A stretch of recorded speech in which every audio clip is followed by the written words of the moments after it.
but I will do my best to figure out how to call on people and let you contribute. So, to introduce myself, for those of you who don't know me, my name is Juliet. I am the chair of the Standing Early Career Scientist Committee. So basically, we have two early career scientist committees with the World Seabird Union. One of them works on activities for the conference, which is the local Early Career Scientist Committee, and the other works on sort of year-round activities, which is where I come in.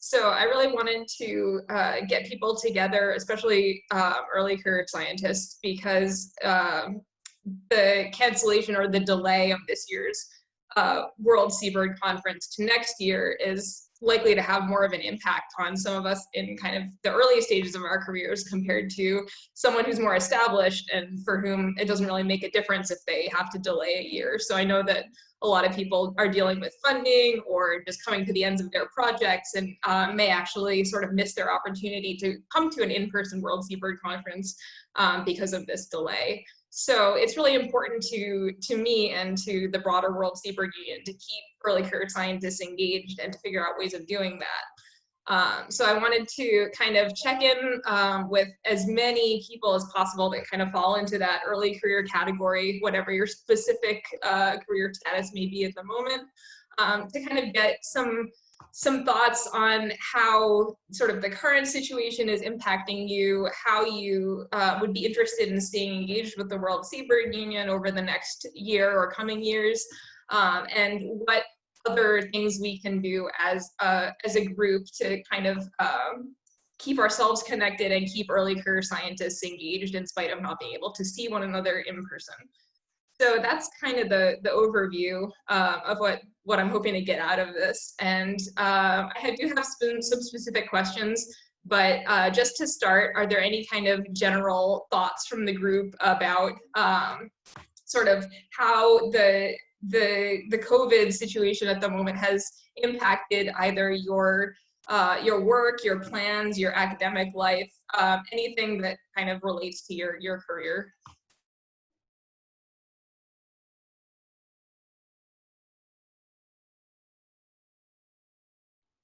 And I guess you can just turn your mic on if you would like to contribute. Yeah, you can just unmute yourself if you'd like. Yeah. Maybe Juliet, a more specific question would be, has anyone here actually had their fieldwork canceled due to COVID this year? Yeah. I'm seeing a lot of hands go up, yes. A lot of nodding heads. And go ahead. No, go ahead. Okay, well, I was just going to follow up on that and just ask if anybody here has, if the fieldwork has been put off for this season, is that the end of your fieldwork? Like, do you not have any more fieldwork, or have you been able to defer it to next season? If anyone, feel free to turn off your mic and actually say something. Yeah, please jump in. I've missed fieldwork this season. It was going to be the last field season of my PhD, so that's kind of it now. So how are you dealing with that? Do you have enough data to kind of yeah, finish up? I've had two quite good field seasons, and more data would have been nice, but I've sort of rewritten chapters and things to work with what I've got. So yeah.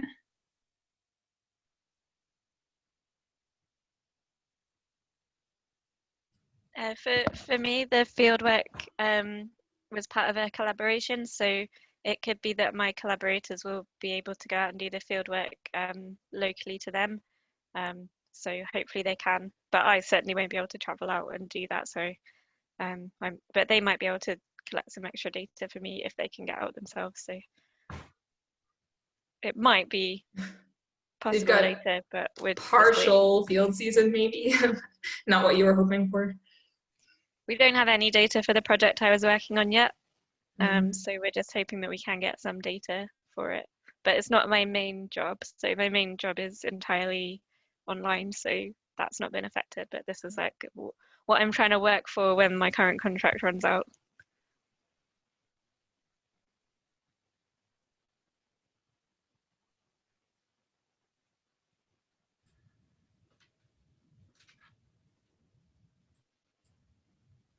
So I guess the reason I'm interested in hearing people's experiences in general is because I think the World Seabird Union maybe has an opportunity to kind of step in and help early career scientists that are being affected either by loss of the ability to collect data for their projects or kind of having to deal with permitting processes or things like that. And so I was wondering if anyone has any ideas, either based on their own experiences or experiences of people they knew, of ways that the World Seabird Union could actually work to help early career scientists kind of fill gaps in their data sets using existing data or connect them to people that can help them kind of push their projects through, or anything else that you can think of that the World Seabird Union could contribute.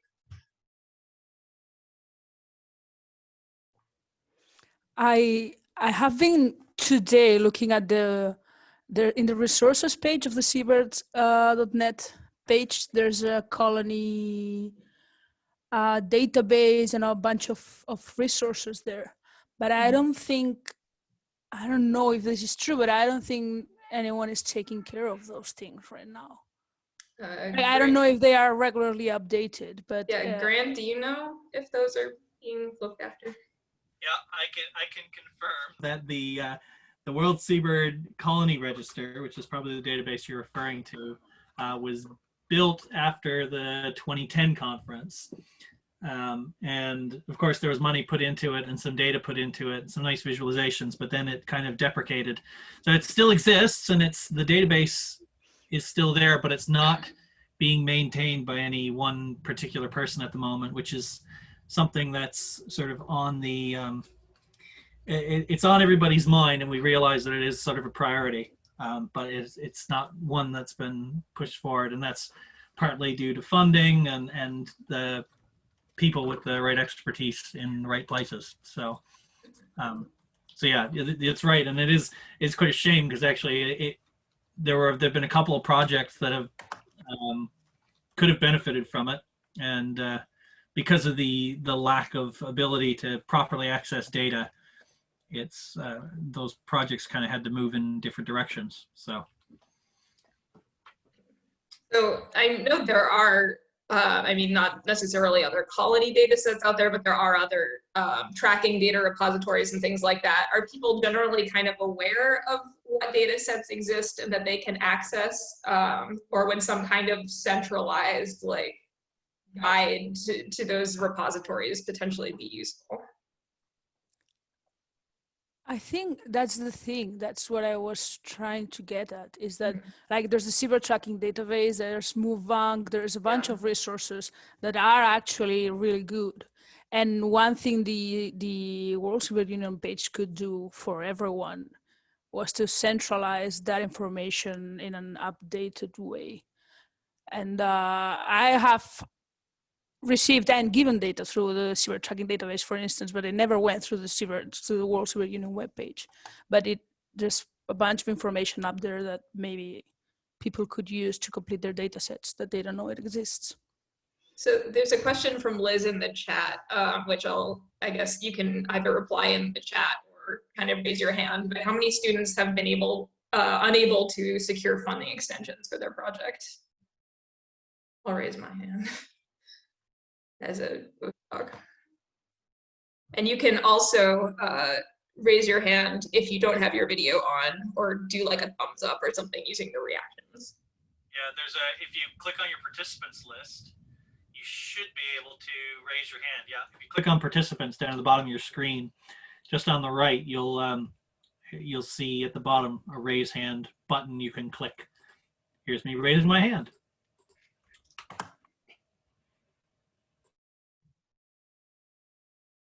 I don't see a lot of raised hands, which I guess is potentially a positive sign.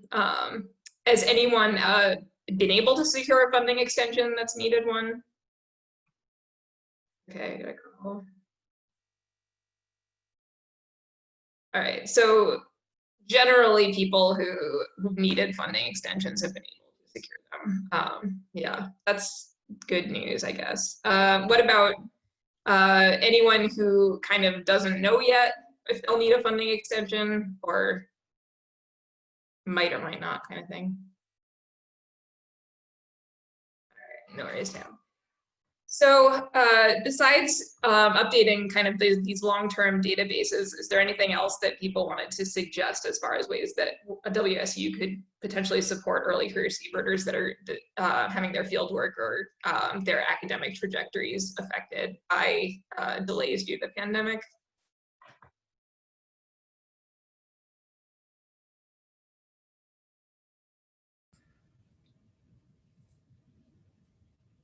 All right. I have a Oh, yeah. specific I have a more specific point or a more specific question here, maybe about do people think that there would be, I mean, obviously there's going to be a lot of people who are going to have gaps in their data and are probably going to need some sort of statistical support, how to deal with gaps or unusual data collection patterns. Is there a way, and maybe actually Pat's on the call too, so I'm just wondering if there's any way or if anybody sees an interest in perhaps having some sort of, I don't know, statistical support through the WSU in the form of, say, webinars on how to deal with gappy data in a COVID world. So there's a suggestion in the chat from Christina that perhaps the World Seabird Union could sponsor data processing jobs while all the jobs are gone for seasonal techs. So money is always an issue, but I think maybe between Grant's idea and that idea, there's something there in terms of like getting students who might be looking for additional data to analyze kind of connected with people who have data analysis needs and might have funding for it. So that, actually, I will just note that down quickly, is a pretty cool idea and something that potentially the WSU could be involved with. Yeah, Pat, go ahead. Yeah, I think you just brought those ideas together really well, Juliet and Grant. So when COVID started, our lab, which Juliet was a part of, I'm grateful she was a part of our lab for so many years. We had a conversation with our students who are here currently about what do we do if you cannot get into the field, and we started thinking about data sets that each of the faculty members in our lab had access to that they might be able to share with these students to go ahead and get them out. And so I do think you're right, trying to, what the WSU can do well, and we can always do better, is network people. And so I think getting people in touch with each other, I really like the idea of sponsoring data processing jobs, but as Juliet said, unfortunately, we're not in a fiscal situation to do that. Now, could we search for money to do that? Yeah, we could. Are we going to find it? It's hard to say. But those networking opportunities could definitely be valuable. And so I think that's an outstanding idea, something we can definitely look into. So thanks for bringing that question up and for that response. I think those are good ideas. So I'm going to switch gears a little bit unless anyone else has some other, oh wait, we do have another point from Liz in the comments, which is productivity and mental health have been impacted. So do you in the group feel that early career professionals are being adequately supported? What's your personal experience, if you feel comfortable sharing that? I'll just make a sort of a couple of points that are a bit related to that, in case it's helpful for anyone. Well, firstly, that my work, my main job is entirely using data from the Seabird tracking database. So using that, all I've needed to do was find the Seabird tracking data that I need and contact the owners of the data individually. So I'm doing an entire sort of year-long project based using only data that already exists. So that's something that anyone can do if you want to go through the Seabird tracking database. But the kind of flip side of that is that my work for this year I started a new job at BadLife International in the sort of week 2 of my job. We went into lockdown. So I think I'm probably not the only person who's recently moved house and moved jobs at the same time as the start of a lockdown, or is finishing their PhDs or finishing something, and then you move, to a whole different place where you don't know anyone, and then you're trying to do a new job, which technically you can do perfectly easily from home. there's nothing stopping you, but there is a difficulty, I guess, in being as productive as normal when all of this is going on. And while I haven't needed to apply for a funding extension or anything, our funders are still expecting exactly the same outcomes from the project as if this hadn't happened, because we can't give any physical evidence that the pandemic has impacted the actual work that we do. So it's not just me on that one, but that's certainly something that I feel like it's very easy fieldwork being cancelled to say that's a big impact, we need a funding extension. But there hasn't been a lot of similar support, I guess, for just the fact that a lot of us aren't working at our normal potential while we're trying to work at home in our living rooms with various other things going on. So I don't know if anyone else has got some sort of similar or different experiences. Yeah, that really hits home for me. I don't know about the rest of you. I saw a lot of nodding heads, so I'm guessing you're not alone. So do you have any ideas, or does anyone have any ideas about how we can kind of maybe do a better job of supporting one another and kind of providing that kind of network for people that might not have access to their professional networks and might be feeling frustrated or unproductive or anything like that?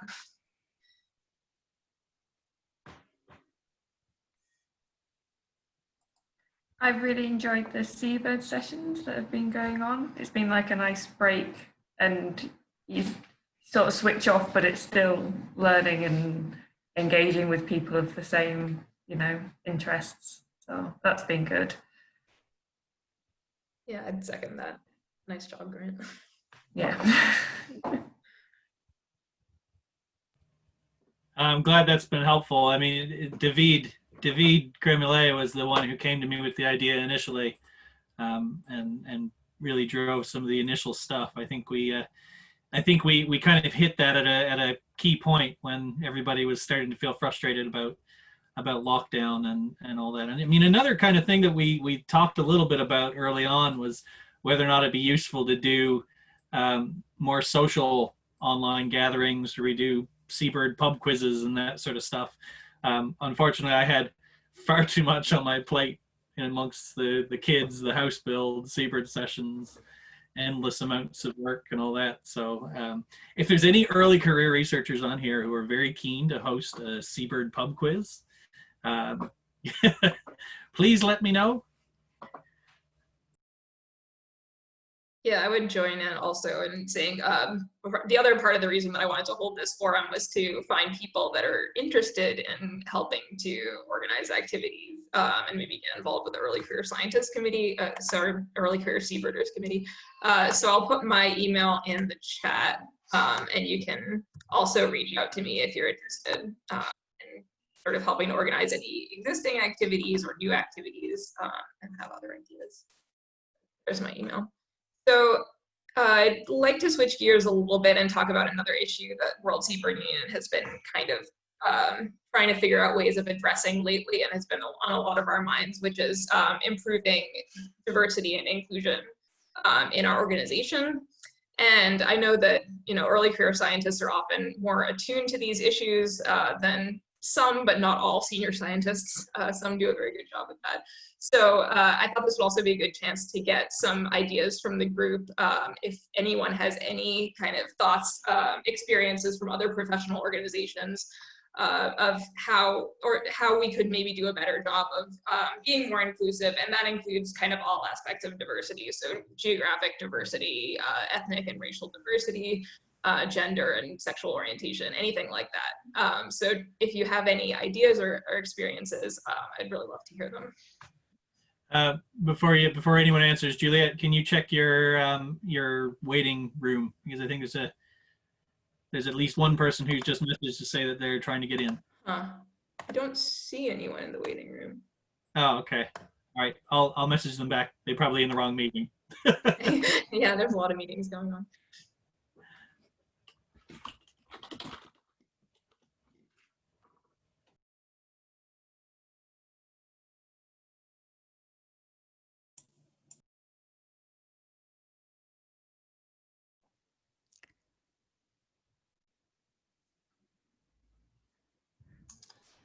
Something that the Society of Marine Mammalogy have done is they've done an open letter to try and kind of make an agreement to not do unpaid internships, as there's the kind of general idea that it benefits only middle class and quite wealthy people. I think it's a good step to sign a letter. I guess until people can actually have funding to pay research assistants or field assistants, maybe I don't know how useful it is in changing the field, but I think it's still an important step to maybe try and reduce kind of free labor. So is the open letter kind of designed to be an agreement among the people in the society, or what's the goal exactly? I think so. I forget. I don't know if anyone else has seen it. I kind of forget. It was a few months ago. And it started off like a whole series of email threads, and people started to get really defensive and quite aggressive, actually. I guess that's the concern. I think a lot of people were saying that their long-term research only works on free labor, and so if you cut that, then you cut vital research. And so it's quite a controversial debate. And maybe there's no answer, which is maybe... So I don't know actually how useful a discussion it is to have, but maybe just recognizing getting it into people's minds, I guess, as something that's an issue, which I think a lot of people don't recognize that it is, potentially, but yeah. All right, yeah, I'll check that out because I hadn't seen the open letter, but that's an interesting idea. Yeah. So I'm just curious, since it's mostly ECS folks here right now, how many of you have taken either an unpaid internship or something that was let's say per diem rate, $10 a day, $12 a day? I'm curious how many of you have done that as part of your career. Yeah, so almost all of us, and without putting anybody on the spot, you don't have to answer this if you don't want to, but if you've been offered that but haven't been able to because you couldn't afford it, that would be interesting to know as well, I think.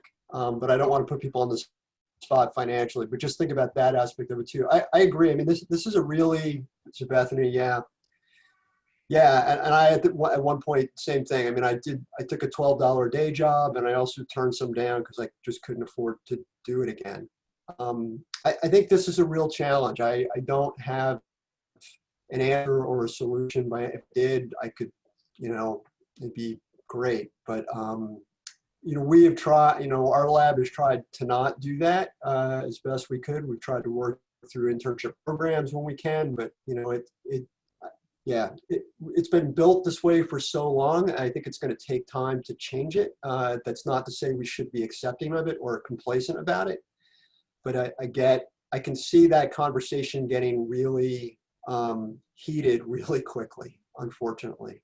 But it's impressive to see how many of us have done that, and yet how many of us have also turned them down because we couldn't afford to do it again. I mean, graduate school in itself is kind of that. So. I think there's also an additional challenge for around seabird monitoring, especially in the UK. A lot of it is delivered by people doing it in a voluntary capacity or in and around research, which kind of helps them do the monitoring in the first place. Working for an organisation like the British Trust for Ornithology, where most of our data does come in volunteers, we have a really delicate message to put out there. We want people to contribute and volunteer, but not.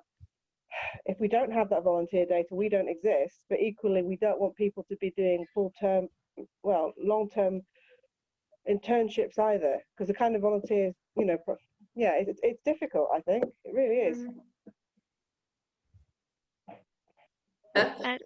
Yeah, just to come in on that, I think the issue is not that volunteering happens, because obviously a lot of people enjoy the volunteering and it's something they want to do, like especially being a ringer or conservation volunteering, all kinds of things. But what I think the problem is in recruitment for the actual paid work, that you're expected to have this certain level of voluntary experience before you'll start to get paid. So I think there's a bit of a kind of issue, like not offering voluntary work is not really, for me, I don't think the solution when you can't actually get work without it. So I'd say I applied for very, very similar jobs over I guess I worked unpaid solidly for 2 years, and I didn't get my PhD before I'd done those 2 years. And I was close to getting one in the first year, and it's like okay, well, I've got a master's degree now. That's not enough for a PhD. I've got a master's degree and a year of unpaid experience. Not quite enough for a PhD. Master's year, 2 years of experience. Yay! I've got enough for a PhD, and I can earn £14,000 a year. So it's just the ratcheting up of competition, I think. Because even when I was doing my undergrad, talking to PhD students, it wasn't that bad. Just, I don't know, like 5 years previously. And I think in the last 5-10 years, the experience required has really gone up and up. And it hasn't stopped now. Like, got a PhD, but, then you're competing against people who have 2 or 3 postdocs for an entry-level postdoc. So I think there's just an awful lot of competition going on.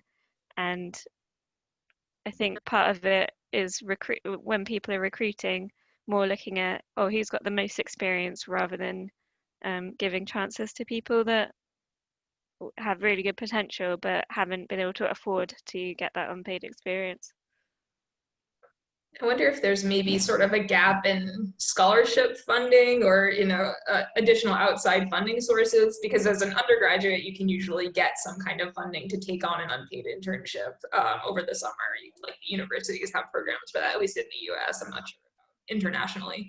But once you've graduated, like all of that goes away and you're kind of just on your own. So yeah, I wonder, I don't know where the money would come from necessarily, but if there are any opportunities like that provide funding for someone who's finished their undergraduate and needs more experience before going on to graduate school, or if that's something that should be more of a consideration. But even as like an entry level coming from undergrad, they wanted 2 years experience and a master's. And now I'm in the position of now having 2 years and a master's, and now there's no jobs because of COVID. So you're in this weird gap of, well, do I still have enough experience, or do I now need to have a PhD just to do a basic, well, not basic, but a fieldwork job rather than academia? It feels like the boundaries are going up and up and up for experience and academia. And it's like, well, at what point can I get a job to actually work? Yeah, I think there are a lot of people that end up in PhDs for that reason, which doesn't necessarily seem like the best reason to be going on to 3+ years of underpaid schooling. Yeah, well, I'll share a story with you. When I'm not that old, but when I started my undergrad, I had friends who were finishing their bachelor's with honors and getting jobs at federal level in the Canadian government and this, that, and the other thing. And that was sort of why I thought I was going to go. I was absolutely convinced, okay, I'm going into government. I can just get a bachelor's or even a master's and be okay. By the time I got to my end of my bachelor's after 5 years, the bar had been raised and all the jobs that I was applying for were all needing at least master's level. So I went and did my master's. And of course, by the time I finished my master's, a lot of jobs then for master's level positions weren't available. So I ended up having to go for a PhD to sort of kill the time, so to speak. And that was about the time of the financial crisis in 2008. It worked out quite nicely in that I was sort of buffered for a period of time in a position with a scholarship. But then when I got out of my PhD, I was overqualified for the positions that I wanted to apply for, which forced me to then further go on down the path of postdocs and all this. I'm not an academic by any stretch of the imagination, and it was challenging to be stuck in academia when I didn't want to be there. And there was, at the time, there was no support for people in my position who wanted to escape academia or wanted to explore other possibilities. So what was your solution, Grant? I just plowed through it. I put my head down and hoped for the best. It was kind of at a time when, certainly in 2010 was when I really got involved with Seabirders.net, and that, because I enjoyed the web programming side of things so much and the database stuff, I think that helped focus me, but I needed to find that. I had to find that on my own, and there was a lot of stumbling blocks on the way. And I was fortunate that I'm really loud and obnoxious, and so people sort of knew kind of who I was at that point because I was being so loud and obnoxious about things. But I recognize that's not everybody has that has those opportunities kind of thrown at them. Hmm. And, So I think- feel like I was kind of lucky, but Yeah. a lot of people wouldn't have that. Thinking about, again, what the role of the World Seabird Union could be in this, it seems like we're coming back again to this networking idea where you're saying, you had to make your own opportunities, but maybe there are, we do have a role here in connecting people with people who have specific skills, but might not be finding the right outlets for those skills in kind of a traditional academic setting, to either, get more of the kind of experience that they need, or to connect with people who might actually be looking for their kind of expertise. So yeah, I definitely think that's kind of one of the takeaways here is we need to do a better job of creating those networks and kind of bringing people together. There's also a comment that I wanted to mention from the group chat from Ravish Chandra, who says that he thinks that securing funding for new projects, especially in developing countries, is really difficult, and particularly given the situation with COVID, and is wondering if anyone has any ideas for that. And I think that also ties into the conversation we're having about diversity, in that the World Seabird Union is very focused on developed countries at the moment, just in terms of representation. And we don't necessarily have those voices of people in developing countries that are facing a lot of issues that might be different from what we're dealing with in sort of Europe and North America. So if anyone has any ideas or experience about kind of doing a better job of bringing those folks into the conversation and helping them to find the resources, you can chime in. Yes, Pat. There we go. Okay. Oh, Yeah, okay. so this came up, I had to unmute, I was slow to the trigger. This came up yesterday as well during the Atlantic version of the chat with the chair, and I see, Liz is on here. She was on that call, or on that web conference, on Zoom conference with us yesterday. So we had a scientist on from Malaysia who was asking a similar question, and Betty Ann Schreiber, mentioned, funding opportunities, at least in the US, like USAID. But what it made me think about while I was out on my mountain bike ride yesterday was potentially another forum like this, specifically to bring together scientists from less developed nations to have these conversations, using our Zoom platform to do that. And because I do not have an answer to your question, but I do see it as a challenge, and it's not a challenge that you are facing alone, but it is a challenge that is not one that I face here in the US, for example. And so my ability to provide an answer outside of, USAID might have some money, is going to be limited. But I think there's a lot of folks like you who are thinking that. And so I think one thing that we could do is try and bring you all together using our platform to try and have that conversation. So I was thinking about trying to do something like that early in the calendar year of 2021. So if that's something that folks are interested in, go ahead and message me or email me, and I'd be happy to sort of help push that forward, because I think that's a conversation we need to have to let you all kind of network, and then network with the more developed countries as well to see if they, again, to try and pair people up.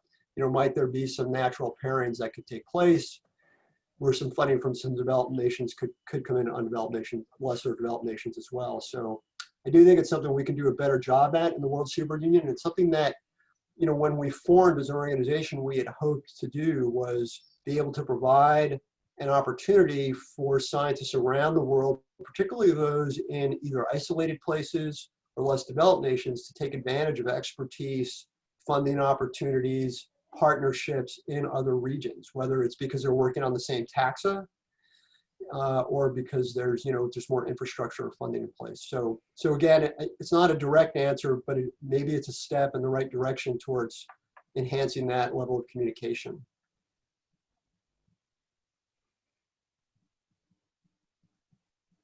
I think something, and Pat, we already kind of talked about this in the past. So I think one thing that I believe would greatly help the World Seabird Union with regards to diversity and the early career scientist community is to find people in developing countries who want to take on leadership roles, and just basically asking them outright, are you interested in doing this? And I think that that's something that we probably don't do enough of, is literally just going up to people and saying, would you be interested in taking on some sort of role? Because we broadly ask, I think we do broadly ask the community often, would you like to be involved? But I find that it's very difficult for people tend to not put their necks out as much as some others do, and that can be, and that might be a personality thing, or who knows, or something having to do with just being frightened about being in a spotlight in any way, shape, or form. But I feel that actually approaching people individually and having conversations with them and trying to get them involved, even if it's in little ways, tends to be more effective. The hard part is identifying those people without being too aggressive about it, I guess, and trying to do it in a gentle and welcoming sort of way, and without feeling like you're being exclusive. So there's a balance there in trying to identify those people, but not being too broad about how people are asking for help. Yeah, I think that's a really good point, Grant. And I don't want to dominate this conversation.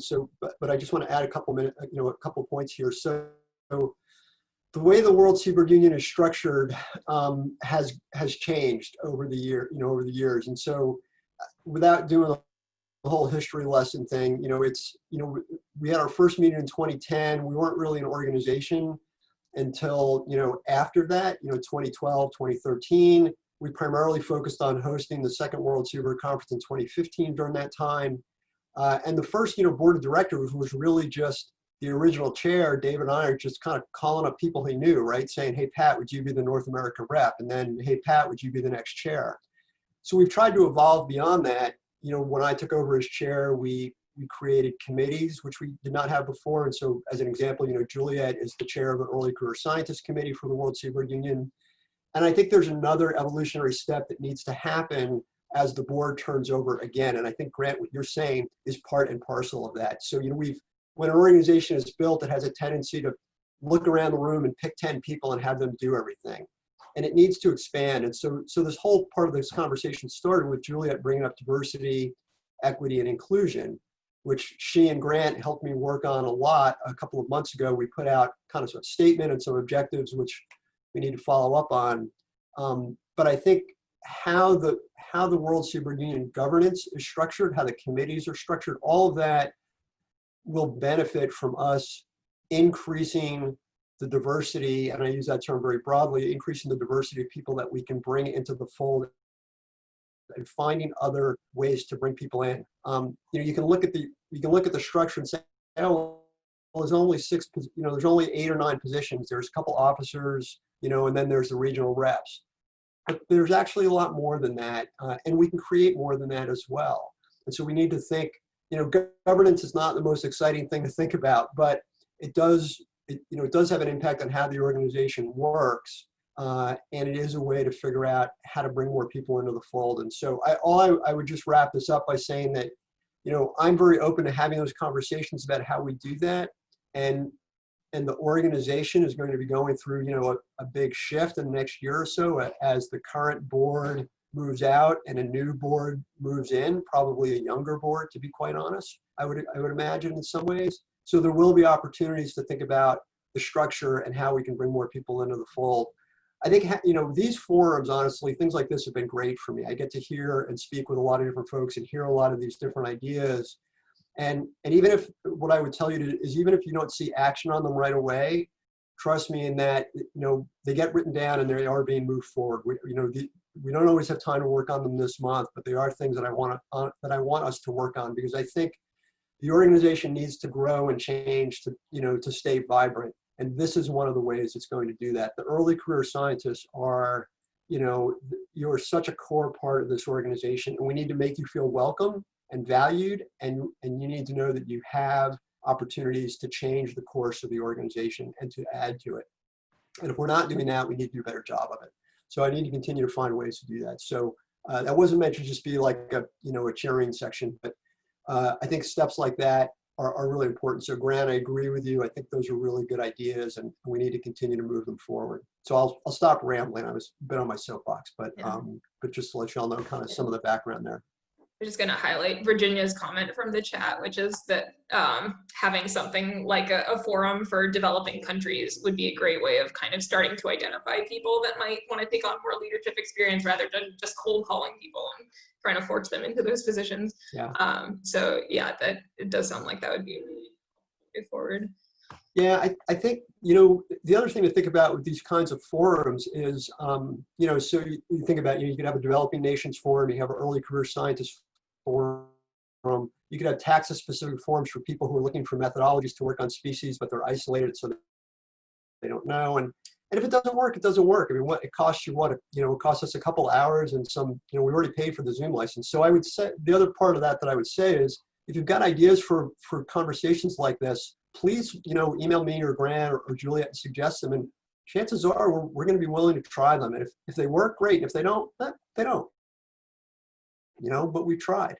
And I think and it gives us an opportunity to engage more and get to know each other better, because we are very, very disparate. We're a pretty spread out organization, and it's not, we don't have membership per se, which makes it a little confusing for some people. So I think the more times we can get in front of each other and have these conversations, the more the organization can be what everybody wants it to be.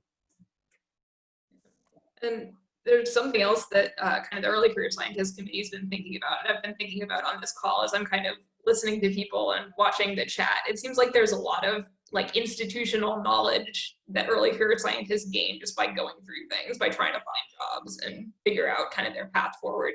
But I don't know about you guys, but I feel like when I was kind of getting started, I really had no clue how careers in conservation worked, and my university wasn't great for those resources, and I kind of had to just figure things out on my own.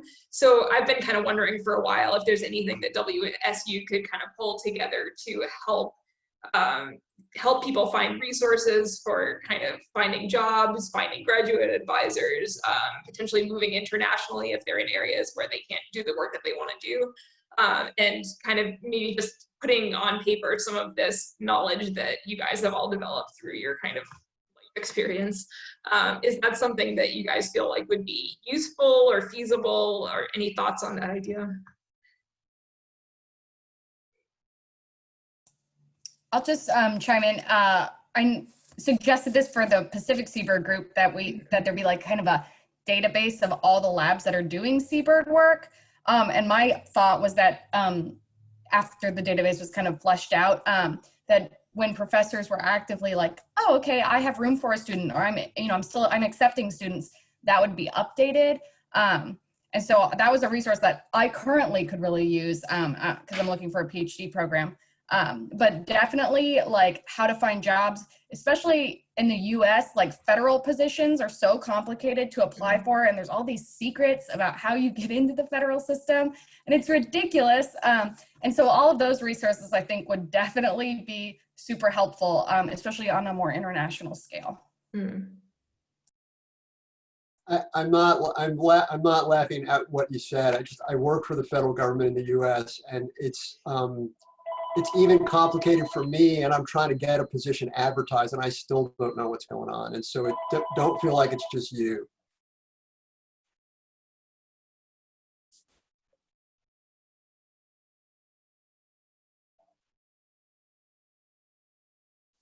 And what Juliet said, again, I was in the same situation as an undergrad. It was really unclear to me, outside, I went to a very wildlife management oriented undergrad program. And so aside from going and working for a forest timber company, it wasn't clear that non-game wildlife even existed as an option. And it took a lot of figuring out, and even just how to get into graduate school. Like I literally can still remember me making a phone call to the first person I worked for as a field technician saying, I don't get it. What am I supposed to do? Like, how do I get into graduate school? And he was nice enough to spend an hour on the phone with me, telling me the differences between fellowships, research assistants, teaching assistantships, and how to go about figuring that out. And I had no clue. And I think even now, the university I'm at, our undergrad program does a somewhat of a better job of teaching undergrads how to do that, but it's still not clear to them because there's still some people who have an older school concept of it. And so it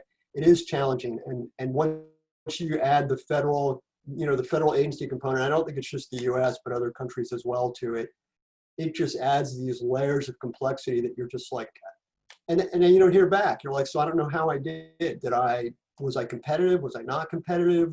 Do I need to improve something? Was it just a matter of fit? And I think that lack of feedback to me is actually one of the most frustrating parts. It was for me when I was job searching, and it even is for me now when I'm trying to, hire people, whether it's a grad student or not. And I always try and make an effort to get back to them and let them know. But that part, I think we need to do a much better job of that. Because people need to know, like, no, your CV is fine. Like, you don't have to go work more. I chose somebody who's a better fit. Like, that's all it was. Or yeah, I chose somebody who had more publications or whatever the case might be. So I get that it's challenging and frustrating. So does anyone happen to know of resources that they've used in the past that already exist? Because I would worry that, there's something out there already that kind of does that job. I've seen Oh yeah. Twitter threads where there's been really good advice. And so I have a couple saved from different people, either in the federal government on how to get through the USA job system. But I've never seen anything like, I haven't seen like a web resource. It's all been like, here's what I did, or here's my suggestions. So it's all been kind of like casual. Yeah, I've seen, since I've been lately like publicly on Twitter saying I'm applying for postdocs and stuff, a couple of people have reached out to me and shared with me Google Docs or Google file lists of postdoc jobs that they are finding and then they are putting together. Like, people are doing this, but they are doing it at an individual level. And it would be awesome if someone somewhere could just put together all these things. I guess it's something the Seabirds.net page is somehow doing, because people post job offers there. I just received one just today from the mailing list, but maybe not everyone is subscribed to the mailing list and not everyone is checking that or are realizing that they can post things on there. So maybe trying to update that system a little bit might be helpful, and the Twitter probably as well. Okay. In the final few minutes that we have, because I want to kind of try to keep it to about an hour, I wanted to kind of open it up to any other ideas that people have, either that you've had during this conversation or kind of thinking, back over the past several months. If we can't meet in person, how can the World Seabird Union keep people engaged? What kinds of things should we be doing? Anything that we haven't talked about yet, I guess. Yes, Ravichandra, can you unmute yourself? There you go. Yeah, hello all. I just have an idea. So thanks, Patrick and Grant, for the ideas you shared on. What I found, according to my experience, back in working in India, is that securing funding, especially for marine projects, especially for seabird projects, is quite difficult here.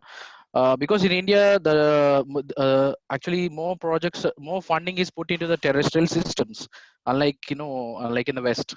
For example, in US and in Europe. So I think probably some kind of orientation is required on this part. So probably something like knowledge sharing mechanism should be in place. For example, between a developing country researcher and developing country researcher. So there should be some exchange of information as well as also ideas. So I think it should be a continuous stream. So to develop on that, and also it's like a good possibility of collaboration. So, and also it's a good opportunity for establishing a regular monitoring program. So this is some of my ideas. So, but again, yeah, it has to be developed over the time, I guess. So, yeah. Thank you. So maybe to use the website more as a platform for knowledge sharing. That's. Can I ask how active the Indian Seabird group are? Because I noticed they've got a Twitter account, which is fantastic, but I Googled and I couldn't find anything. And I wasn't sure if I was looking in the right language or, because I'm Yeah. genuinely interested. Yeah, okay. Yeah, if I could answer that, yeah, is it okay? Yeah. Yeah, thanks. Yeah, actually, I did my PhD is on seabirds. I worked on seabirds in Lakshadweep and on some islands. For example, my PhD I looked at the ecology of sooty tern back in Lakshadweep. So I was looking at the breeding ecology. So I would say that I'm the first person to do PhD on seabirds in India. So I would say so. But actually I'm currently looking for establishing a continuous program. So as like but I'm unable to because of this this COVID scenario also I'm finding it difficult to in fact um, so any ideas on this I would I would appreciate that. So yeah, thank you. So Liz, Pat mentioned in the chat that the Indian Ocean Seabird Group has approached him about being a member of the World Seabird Union. I'm kind of surprised they aren't already, but I guess not. Beth, you have your hand raised. Hi, just a point that someone brought up earlier, I can't quite remember, about having sort of webinar type things, which I think would be useful. So there's quite a lot of things that it would be really useful to hear experienced people, particularly about applying for grants and getting papers published and things like that. I think it would be quite useful to hear from more experienced seabird people which approaches you would take for different journals or anything they can suggest, or applying for small grants and things like that. I say especially for applying for funding that's not specifically for seabirds, because I guess what we don't want to be doing as much as possible is competing all between ourselves, and it would be great if the World Seabird Union and other groups could help try and like raise the profile of seabird research in general, so that we're competing against like more researchers overall, rather than just us all trying to work within seabirds, but to try and I guess like branch it out and link seabirds more to other marine studies or other bird studies and things like that, and just try and make sure that we're not just in the seabird bubble all the time, which I often feel like I've ended up now in. It's only seabirds and all seabirds, which is great, but I think we could be doing more to link with other researchers who aren't just working on seabirds. So are you suggesting kind of having specific people that have done those things kind of give a webinar, or having more of kind of like an open meeting for people that are interested in that? I mean, both of those would be good. Like if we could get, people who have been successful working on seabirds and getting grants, it'd be great to hear them, but it would also be kind of interesting to hear, for example, I don't know, people who work on marine mammals or fish or terrestrial birds or something, and then see like what we can learn from them as well. And like that, yeah, I think anything really.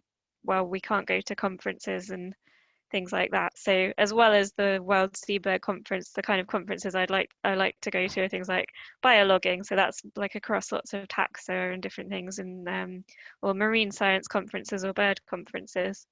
So yeah, I think just maybe trying like using WSU could be a good platform to reach out to other non-seabirdy people as well.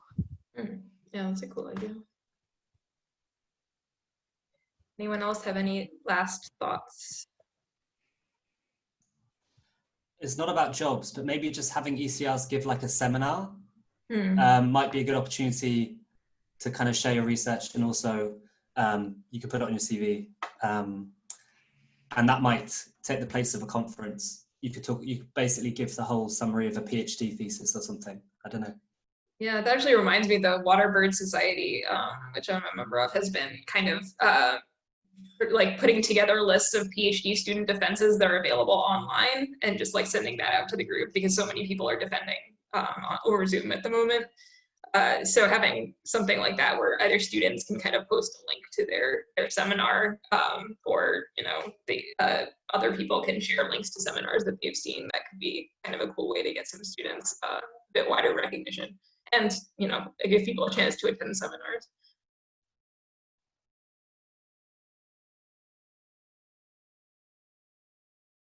All right, well, we are now at the hour mark, so I'm just going to put a link in the chat, which is to a survey that is also linked on the seabirds.net page for this week's events. If you can kind of publicize that over whatever platforms you use, I'd like to get some information from early career scientists, and there's also an opportunity to put your name and email if you want to be potentially more involved with activities moving forward and with the Early Career Scientists Committee.